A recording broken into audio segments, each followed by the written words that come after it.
अस्सलाम वालेकुम दोस्तों, आप सभी लोगों का स्वागत है आज की लेटेस्ट अपडेट में। आज इस वीडियो में आप लोग जानेंगे, अगर आप कुवैत देश में रहते हैं और छुट्टी पर गए हुए थे या आप कुवैत देश में एंट्री करना चाहते हैं पाकिस्तान, नेपाल, बांग्लादेश, श्रीलंका कहीं से भी, तो आप इस वीडियो को ज़रूर देखिएगा क्योंकि कुवैत देश 31 देशों पर जो बैन लगा हुआ था उसमें से अफ़गानिस्तान को भी शामिल कर लिया गया है और इस तरीके से टोटल मिलाकर के 32 देशों पर बैन लगा हुआ है कि डायरेक्ट आप कुवैत देश में एंट्री नहीं कर सकते हैं। लेकिन ये बैन कब कुवैत देश हटाने वाला है और कब हटाया जा सकता है और क्या हटाने की प्रक्रिया है और अगले हफ्ते इससे रिलेटेड क्या अपडेट रहेगी, तो जानेंगे हम इस वीडियो में। तो बने रहिएगा आप लोग। लेकिन इसके अलावा दोस्तों, अगर आप सऊदी में रहते हो और अगर आप नेपाल के रहने वाले हो, तो नेपाल अगर आपको जाना है सऊदी से नेपाल, तो उसके कुछ फ्लाइट रूल्स के बारे में आपको इस वीडियो में जानकारी मिलेगी और साथ साथ में आपको एक वेबसाइट पे रजिस्टर करना पड़ेगा। अगर आप सऊदी अरब से नेपाल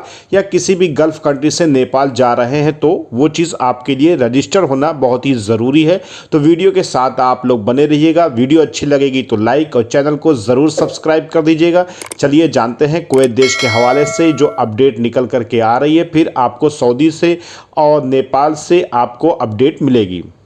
सबसे पहले दोस्तों, आप सभी लोगों को मैं बताना चाहूँगा, अगर आप कुवैत देश में एंट्री करना चाहते हैं तो ऐसी दशा में कुवैत देश से जो अपडेट निकल करके आ रही है वो अपडेट ये है कि आगे एक हफ्ते के बाद ये विचार विमर्श किया जाएगा कि कौन से देश, यानी कि 32 देशों पर जो बैन लगा हुआ है उनमें से कौन से देश के लोग कुवैत देश में एंट्री कर पाएंगे। ऐसी दशा पर देखा जाए तो कुवैत देश ये विचार कर रहा है कि अगले एक हफ्ते के बाद जो एनालिसिस ये करेगा उस आधार पर अगर कोरोना की अपडेट नॉर्मल रही और वहाँ के कंट्री के पेशेंट कम रहे, suppose that India, Pakistan, Nepal, Bangladesh कहीं के भी अगर पेशेंट में गिरावट आई और कोरोना का स्तर डाउन गया, तो ऐसी दशा में कुवैत देश उन देश को खोलेगा और उन देश से फ़्लाइटें कुवैत देश में आएंगी। ऐसी दशा में देखा जाए तो जिस कंट्री में फ़्लाइटों का सिस्टम अभी शुरू नहीं हुआ है और उन पर बैन लगा हुआ है और ऑलरेडी वहां से फ्लाइटें नहीं आ रही हैं कुवैत देश में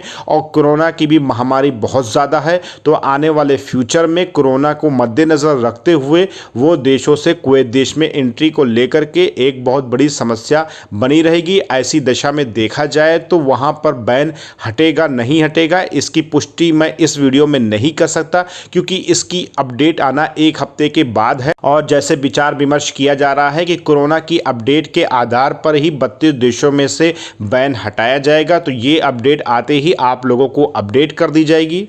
इसके अलावा दोस्तों, अगर आप सऊदी अरब में रहते हैं और नेपाल के रहने वाले हैं तो आप अपने देश नेपाल लौटना चाहते हैं तो आप लोगों को सबसे पहले डिस्क्रिप्शन में चले जाना है और वहां पर आपको एक नेपाल का आपको एक लिंक मिलेगा और उस लिंक पर क्लिक करके आप रजिस्टर्ड हो जाइए। अगर आप किसी भी गल्फ कंट्री से नेपाल अपने देश वापस लौटना चाहते हैं तो। इसके अलावा दोस्तों, अगर आप सऊदी अरब में रहते हैं तो दम्माम टू काठमांडू और रियाद टू काठमांडू की फ़्लाइट शेड्यूल के हिसाब से आप इस लिंक में रजिस्टर्ड होकर के आपको जो रजिस्ट्रेशन नंबर मिलेगा, फिर आपको स्क्रीन पर जो दिखाया जा रहा है किस तरीके से फॉर्म को फिलअप करना है, इसमें नेपाली भाषा और इंग्लिश भाषा दो लैंग्वेज का इस्तेमाल किया गया है। आप किसी भी लैंग्वेज में फॉर्म को फिल कर सकते हैं और इसको फिल करने के बाद आपको जो हिमालयन एयरलाइंस है उनसे आप कांटेक्ट कर सकते हैं और आप अपना टिकट सऊदी, दम्माम या रियाद से लेकर के आप अपने कंट्री नेपाल लौट सकते हैं। इसके अलावा दोस्तों, किसी भी गल्फ कंट्री में मेरी आप वीडियो देख रहे हैं और नेपाल के रहने वाले हैं और नेपाल अपने देश वापस लौटना चाहते हैं तो ऐसी दशा में आप सभी लोगों को चैनल को सब्सक्राइब कर लेना है और इंस्टाग्राम को भी फॉलो कर लेना है। वहां पर आपको हिमालयन और एयरलाइंस की कुछ अपडेट और इसके अलावा नेपाल देश से रिलेटेड कुछ क्वारंटाइन रूल्स और कुछ फ्लाइट रूल्स को भी अपडेट कर दिया गया है, जहां पर आपको साफ साफ क्लियर मिल जाएगा। आप मेरी प्रोफाइल में जाकर के देख सकते हैं। तो इंस्टाग्राम को आप जरूर फॉलो कर लीजिए, चैनल को जरूर सब्सक्राइब कर दीजिए अगली अपडेट जानने के लिए।